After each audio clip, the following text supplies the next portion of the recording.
When I first started selling my wine, which was December 2nd, 2001, I was self-distributed in Washington State. I also knew that I also didn't want to be in a position where that, if I didn't sell it all out of the winery and just sell it in Washington, that I may not, that, we had a bad vintage or wine was selling slow.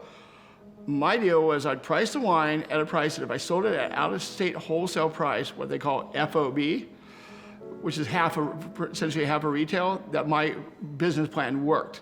So that was like the worst possible scenario. So within the first 2 years, I had wine in 5 states, even though I only had 1,100 cases, which nobody else would do. I also self-distributed my wine in Seattle. I had an 1987 Chevy Astrovan two-tone Burgundy, which is what I showed up with in Walla Walla.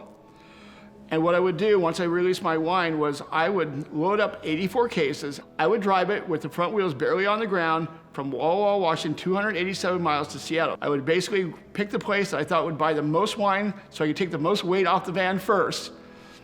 And it was go to see this really great guy who now passed away, and his name was Bear, and he had a place called West Seattle Cellars in West Seattle.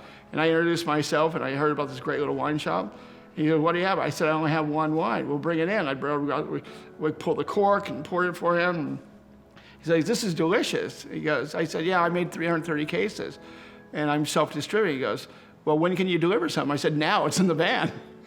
And I said, "How many cases you want?" He's like, "I'll take 7. It's like, oh my God, 7 cases, $210 times 7. I'm on my way. So I go out there with a hand truck, bring in 7, invoice, and Washington State COD. I got cash that day. I did that from 2001 until 2005, even 1 year after I started the house wine brand.